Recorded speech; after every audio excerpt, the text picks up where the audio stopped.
La sonrisa de Calígula, Nicolás Estazone, Aureliano y las matemáticas, o de cómo 5 pueden ser más que 100. El poder se puede pensar como una operación aritmética, cuyos factores son subjetivos y cambiantes.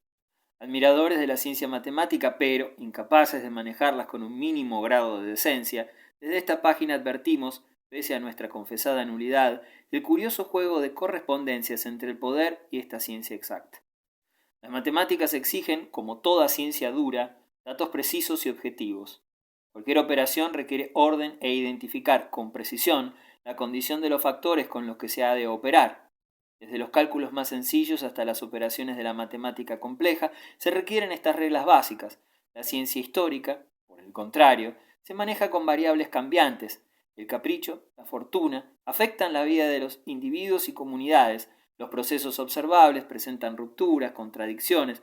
Sin embargo, poseyendo factores tan difíciles de objetivar como los antes enunciados, es posible observar una lógica que nos recuerda a la de las matemáticas.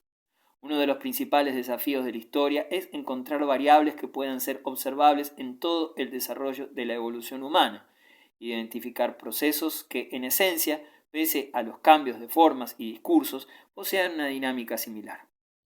Sin la herética intención de sumar peras con manzanas, clásica advertencia propedéutica que amedrentaba particularmente a quien escribe por el tono admonitorio utilizado para anunciarla, intentaremos, en nuestro artículo de la sonrisa de Calígula del día de la fecha, advertir sobre una de estas variables constantes de la historia y principalmente del desarrollo del poder y de quienes lo detentan, que muestra que el poder puede sumarse y restarse, dividirse y multiplicarse, pese a que, lamentablemente, estas operaciones no pueden realizarse con el auxilio de ninguna máquina de calcular, por lo impreciso de los factores que requieren dichas operaciones. Pasemos entonces a relatar este cuento que a nuestro entender muestra cómo el poder de uno, aunque sea muy poderoso, es menos que el poder de muchos que no lo son tanto. El Imperio Romano del tercer siglo después de Cristo distaba mucho de los fastos y solideces de la Roma del final de la República y del inicio del poder de los Césares. Cercada por una avalancha de pueblos calificados por los romanos como bárbaros, el Imperio Romano se vio envuelto hacia mediados del siglo III después de Cristo en una serie de disputas internas y externas que volvían muy frágil su posición política y económica.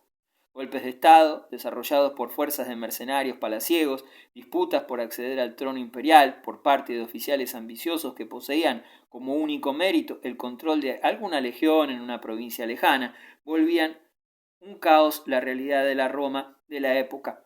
Hacia el 250 después de Cristo, el poder romano se vio imposibilitado de frenar el avance de los godos, pueblo germánico que, en repetidas oleadas, vulneró los límites del imperio, exigiendo crecidas sumas de dinero al emperador para evitar sus acometidas. Si la amenaza no surtía efecto, el saqueo y el pillaje de las zonas fronterizas hacía recapacitar al emperador sobre las bondades de tener contentos a semejantes cobradores. Sin embargo, no todos los movimientos de estos pueblos germánicos sobre territorio romano tenían un carácter agresivo.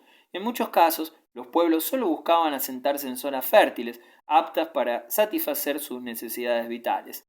Estas invasiones pacíficas generaron una enorme presión sobre las fronteras romanas del río Danubio y no se pudo impedir que grandes contingentes de germanos se afincasen en los territorios de las actuales Serbia, Macedonia, Bulgaria y Grecia. Las relaciones del ejército romano con estas hordas bárbaras tampoco fueron siempre de hostilidad manifiesta. En muchas ocasiones, oficiales ambiciosos convocaban a guerreros de estos pueblos como auxiliares en sus disputas por el poder en Roma. En este flujo y reflujo de pueblos, la resistencia romana también mostraba vaivenes notables. Emperadores poco afectos a la lucha e incapaces de organizar eficientemente sus tropas, sucedíanse otros con harta más capacidad que lograban detener, aunque sea momentáneamente, el impulso arrollador de los pueblos germánicos. Así, en el 269, el emperador Claudio II, llamado desde entonces el Gótico, venció en la batalla de Naissus a los germanos, infligiéndoles tales pérdidas que el pueblo godo nunca pudo acabar de reponerse. El sucesor de este Claudio II es, por fin, el protagonista de nuestra historia. Su nombre es Aureliano y fue nombrado emperador por expreso pedido de su antecesor, quien, a poco de morir, afectado por una de las clásicas epidemias de peste que acompañaba a cada una de las arremetidas de los pueblos germanos, lo designó como su sucesor por sus probadas dotes militares y su talento como líder. Aureliano no defraudó las esperanzas de su mentor e impuso una férrea disciplina en las tropas imperiales. Ordenó que cada soldado debía ganar su recompensa en el campo de batalla a sus enemigos y no saqueando pueblos romanos, orden que le quitó a muchos de sus subordinados la cereza del helado de la guerra. Tras revalidar su condición de emperador, venciendo a un pretendiente que se había levantado en armas en las Galias, Aureliano debió enfrentarse a la sublevación en los territorios orientales de la reina Zenobia, heredera del trono de su esposo, el aliado romano Odenato, que intentó proclamar a su hijo como emperador de Roma. Evitaremos la tentación de hablar en extenso de semejante dama, pues nuestro cuento se alargaría demasiado. Sin embargo, apuntaremos que la buena reina, pese a sus bríos, fue derrotada por Aureliano, que, tras arrasar Palmira, la capital de Zenobia, llevó a Roma como botín de guerra a la propia reina. Pese al vigor de Aureliano y las victorias de su antecesor, la presión de los pueblos bárbaros en las fronteras del Danubio continuaba, y consciente de la debilidad del imperio que no le permitía mantener una guerra eterna en las fronteras, Aureliano llegó a un compromiso con los pueblos germanos y les permitió establecerse en la provincia de Dacia en el año 275. Estas políticas y la severa autoridad con la que el emperador ejercía el poder, es muy difícil acostumbrarse a prescindir de la cereza cuando uno come el helado, le concitaron el predecible odio de muchos de sus oficiales. Este malestar creciente llegó a su crisis en el mismo año 275 y nos ocuparemos con algo más de cuidado de contar sus incidencias porque la manera en que se desarrollaron los hechos nos servirá para sostener nuestras ideas matemático-históricas antes presentadas. Severo al máximo con sus sirvientes, Aureliano, que en nuestra matemática denominaremos como 100, se enojó un día por el poco cuidado con el que uno de sus secretarios desarrollaba su trabajo de escribiente. Este personaje menor, al que en relación con Aureliano denominaremos 5, conociendo el carácter del emperador y que sus malos humores podían derivar en efectos poco agradables para la mantención de su cabeza en el lugar en que la había colocado la madre naturaleza, decidió defenderse y falsificó un documento. Imitando la letra del emperador, confeccionó una lista de altos oficiales del ejército que, supuestamente, estarían a punto de ser ejecutados por orden de Aureliano, e incluyó su propio nombre en la lista.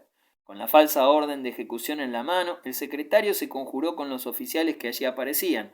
Imaginemos un conglomerado de valores de, por ejemplo, 20, 15, 25, 10 y 30, que sumados al valor 5 de nuestro astuto secretario dan la bonita suma de 105.